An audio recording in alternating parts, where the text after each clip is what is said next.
जिंदगी सिक्के के दो पहलुओं की तरह है। कभी सुख है तो कभी दुख। जब सुख हो तो घमंड मत करना, और जब दुख हो तो थोड़ा सब्र जरूर करना। श्री कृष्ण कहते हैं, दुख के आगमन से ही हमें सुख का आभास होता है, सुख के वर्चस्व का ज्ञान होता है। हमारे जीवन में दुख एक प्रकार का शिक्षक है, ऐसा शिक्षक जो जीवन जीना सिखाता है। सामान्यतः लोग दुख से भागने की चेष्टा करते हैं, लेकिन प्रत्येक व्यक्ति के भाग में दुख अवश्य आता ही है। बस महत्वपूर्ण यह है कि हम उस दुख के प्रति हमारा नज़रिया कैसा रखते हैं। दुख को पीड़ा की तरह समझने से और वह और भी कष्टदायक हो जाता है। जहां उसे एक शिक्षा की तरह समझने से साहस के साथ वह दुखदाई समय भी गुजर जाता है। दुखी जीवन का महत्वपूर्ण सार है और जीवन का ज्ञानदेह शिक्षक भी। दुख की अनुभूति के बाद ही सुख का असली आनंद आता है। ठीक उसी प्रकार जैसे अंधेरे के बाद उजाले का आगमन होता है। जिस जीवन में सिर्फ सुख हो वह जीवन संपूर्ण नहीं कहा जा सकता। इसलिए जीवन में दुख का होना स्वाभाविक और अनिवार्य है। जीवन का मतलब ही है सुख और दुख का निरंतर आना जाना।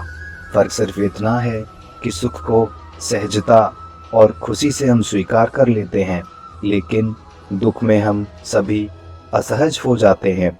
सुख दुख सर्दी और गर्मी की तरह है। सुख दुख का आना जाना सर्दी गर्मी के आने जाने के जैसा है, इसलिए इन्हें सहन करना सीखना चाहिए।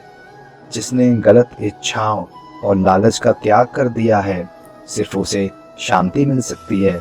इस सृष्टि में कोई भी इच्छाओं से मुक्त नहीं हो सकता, लेकिन बुरी इच्छाओं को छोड़ जरूर सकते हैं। सुख में सुखी हो तो दुख भोगना सीखो। जिसकी खबर नहीं दुख की तो सुख का क्या मजा। इस नीति का सरल अर्थ यह है कि हमारे जीवन में सुख दुख आते जाते रहते हैं। इनके विषय में परेशान नहीं होना चाहिए। अगर दुख है तो उसे सहन करना सीखना चाहिए, क्योंकि आज दुख है तो कल सुख भी आएगा। यह क्रम यूं ही चलता रहता है। हमारे दुखों का मूल कारण है हमारी असीमित कामनाएं। कामना हमें अशांति देती है, क्योंकि कामना का मूल है आसक्ति। आज हमें जो प्राप्त है उसके प्रति हम उदासीन रहते हैं, और जो प्राप्त नहीं है उसको प्राप्त करने के लिए छटपटाते रहते हैं। प्राप्ति की उपेक्षा और अप्राप्ति की अपेक्षा से ही हम दुखी हैं। दुख और अशांति का निवारण तभी संभव है जब हम कामनाओं को सीमित रख सकें। आनंद की खोज में मानव मृग मरीचिका की तरह है। कस्तूरी नाभि में होने पर भी उसे पाने के लिए वह जगह जगह भटकता रहता है। इसी प्रकार मनुष्य आनंद की खोज में अपनी कामनाओं की पूर्ति करने के चक्कर में इधर उधर भागता रहता है, जबकि आनंद कहीं बाहर नहीं मिलता। आनंद तो उसके हृदय में भरा होता है। अपने अंदर झांक कर देखने पर ही हमें आनंद की अनुभूति होती है। कामनाओं को दुख की जननी कहा जाता है। कामनाओं के संबंध में आम धारणा है कि एक कामना पूरी होने पर दूसरी कामना मुंह बाएं खड़ी हो जाती है, और यह क्रम इतना जोर पकड़ता जाता है कि कामना के साथ पूरक कामना आकर उपस्थित हो जाती है। इस प्रकार कामना की पूर्ति करते करते अनंत कामनाओं का प्रवाह चल निकलता है। श्री कृष्ण कहते हैं कि दुखी होने से परेशानियां खत्म नहीं होती हैं। हर इंसान को दुख से छुटकारा पाने के लिए उससे जुड़ी बातों पर विचार करना चाहिए। इस संसार में कोई भी प्राणी ऐसा नहीं है जिसे दुख ना हो। उनके मुताबिक दुख को एक सामान्य स्थिति समझना चाहिए, इसे खुद पर हावी नहीं होने देना चाहिए। इसलिए हर इंसान को दुखी होने पर चिंतित और परेशान नहीं होना चाहिए। इसके बदले खुद को खुश करने की कोशिश करनी चाहिए। हर दुख की वजह तृष्णा यानी तेज इच्छा है, इसलिए किसी भी चीज के लिए तृष्णा नहीं रखना चाहिए। यानी कहा जा सकता है, किसी चीज या इंसान से उम्मीद नहीं रखनी चाहिए। इंसान का मन बहुत चंचल होता है।